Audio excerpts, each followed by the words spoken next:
Hey, what's up? It's Jordan back here. It's episode 8, Jordan's Corner. Just hanging out here on the porch. Just got back from class. Had a check the view out. Not so bad. Anyway, I just had a little elevator conversation with this girl, and she was wondering, hey, what do I need to do? I want to get in better shape. And generally when people say that to me, I automatically think leaner. Most people want to be leaner.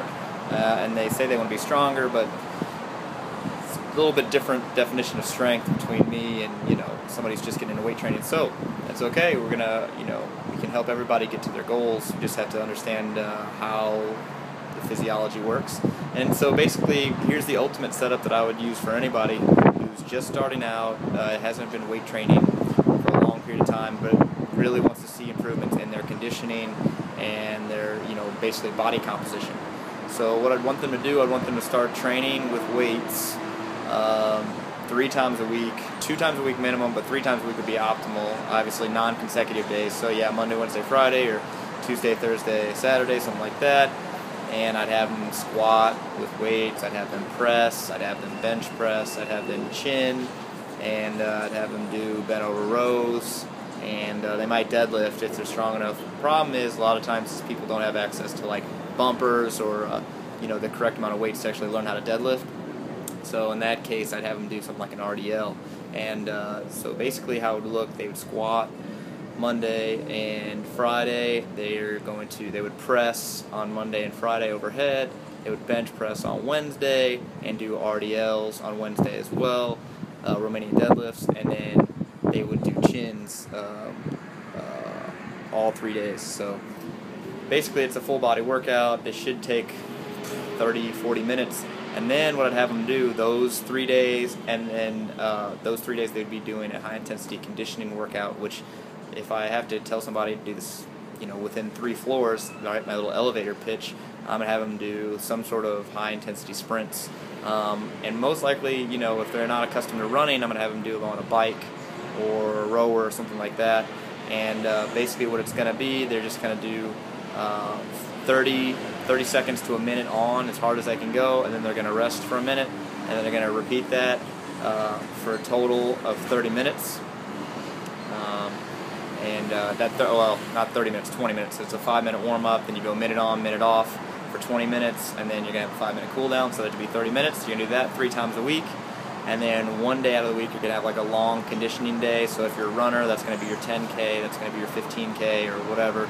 If you're a cyclist, that's going to be your, I'm going to go out and ride 30 or 40 miles, and if you don't do any of those and you want to row, you're just going to row for 40 minutes. It's going to be something long, continuous, not too crazy intensity. But yeah, so basically that's what I would do. The only differences I would make would probably alter the interval times on the conditioning workouts. So maybe day 1 you're going to be doing minute on, minute off. Wednesday might be 30 seconds on, a minute off, just so you can even push a little higher intensity. And then Friday, the day before your big run, maybe I'm just going to do 20 seconds on, minute off, or active rest. So that way you can push the high intensity, but you're not getting crazy beat up for that Saturday long distance thing. So in a nutshell, I want them training 3 times a week, 4 times a week total, but 3 times are going to be with weights, and they're going to do a conditioning workout. They need to be squatting 2 of those days, so like a Monday and Friday. They're going to be doing Romanian deadlifts or deadlifts on Wednesday.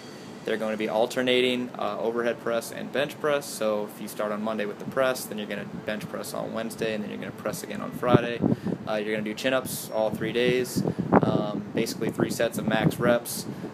If you want to take it to the next level, then on one of the days you're going to add weight to that, but that's not usually for this population we're talking about. And then you're going to mess with intervals on Monday, Wednesday, and Friday for your conditioning work. And then Saturday or 1 day out of the week, you're going to do a long run, which is going to be between 40 minutes and an hour for just continuous kind of lower intensity, sustained effort stuff. Basically, that's going to be the workout plan to get lean. And then if still, I'm telling them this in the elevator pitch, what can I say in 2 or 3 sentences is going to get them to eat better and get lean? You can't eat anything processed, so no processed foods, and that's going to be it. If I had to expound upon that, you're going to have a bit of protein with every meal. You're going to have a vegetable with every meal. and then the only time you get to have starches are going to be around the times you work out.